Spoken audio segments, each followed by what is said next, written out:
Hi, I'm Jordan Yaxley from 8-Bit Heroes, and this is a quick video to show you, it's basically my first how to play guitar video, apart from Smells Like Teen Spirit.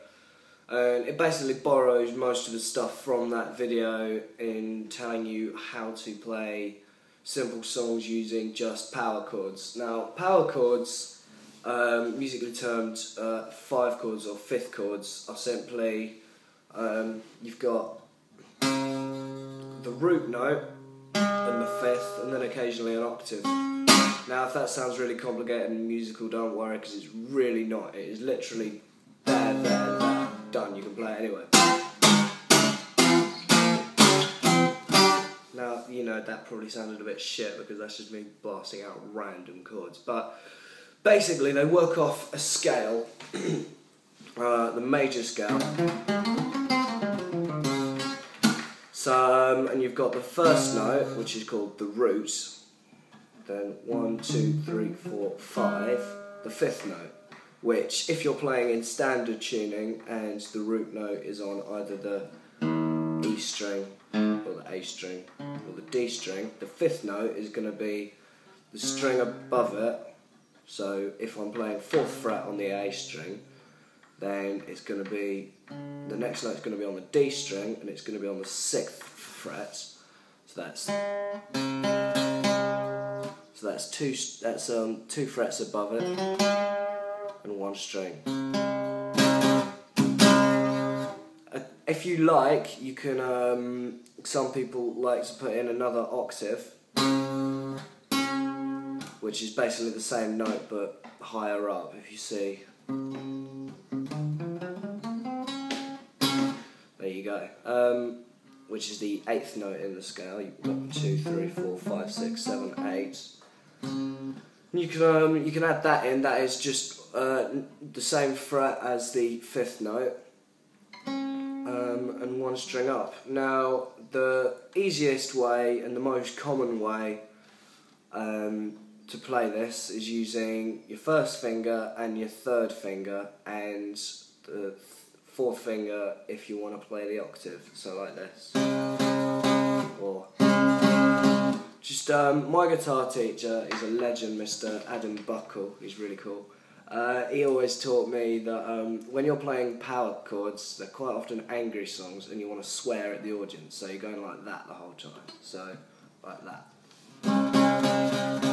Basically a big fuck you to everyone in the audience, which is never a good thing, because I mean, odds are they're your fans, but hey ho, some people like that.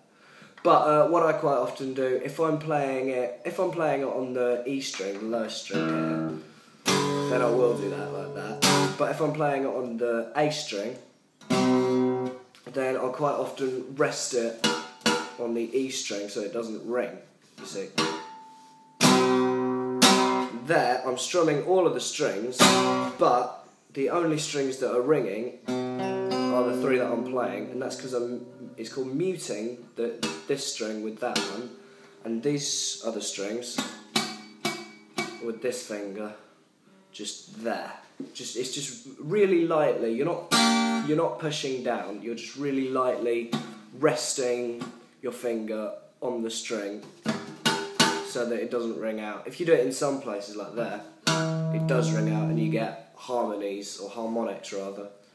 They can be found pretty much anywhere up the neck, but odds are you're only going to get, these are going to be the much more predominant, so that's the best way of doing it really. Alternatively, you can simply just pluck the 2 or 3 strings that like, I'm not muting anything, so you can just pluck the 2 or 3 strings that you want to, but if you're, you know, jumping around on stage and being it's not always that easy. So if you just mute them, then you can strum it all and just go.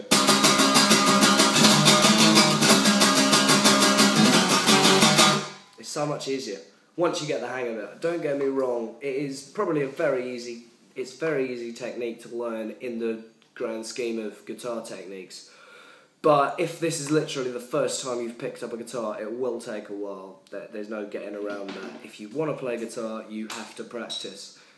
That happens a lot. If you've got Any tips for not dropping your pick? I would really like to hear them.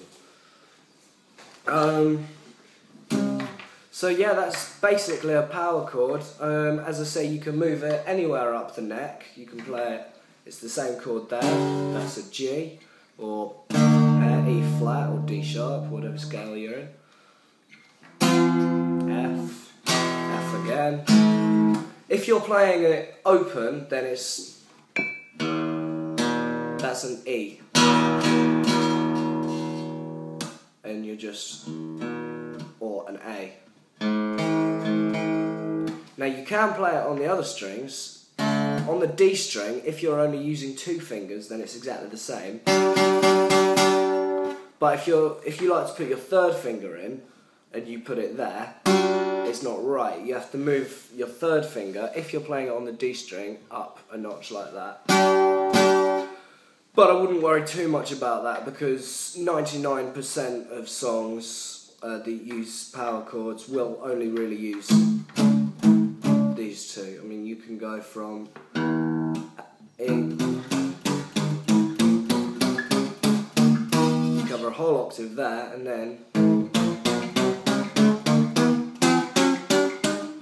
another 5th. So you basically cover an octave and a half almost, just on those 2 strings, and that's pretty much all you need for kind of rocky punk stuff, which pretty much all uses power chords. Most of it, if you like Nirvana, they're almost all power chords. Green Day, Sex Pistols, bands like that. Quite a lot of Foo Fighters songs, although they do get a hell of a lot more complicated because, well, it's Dave Grohl. What do you expect? He's not going to sit around all his fucking life, is he? Some of his songs do, and they're bloody amazing just because of the simplicity of it. That's, I'm rambling now, sorry. That's basically how to play a power chord. If you'd like a slightly more advanced video, then I don't really know what I can do about that. But if you specifically message me and ask me something, then I'll try my best to make a video on it, or if it's just a really little tip, I'll just comment back or something. So yeah, feel free to message me or subscribe or whatever. More videos definitely coming. I think I'm going to make another one right now, actually. Goodbye.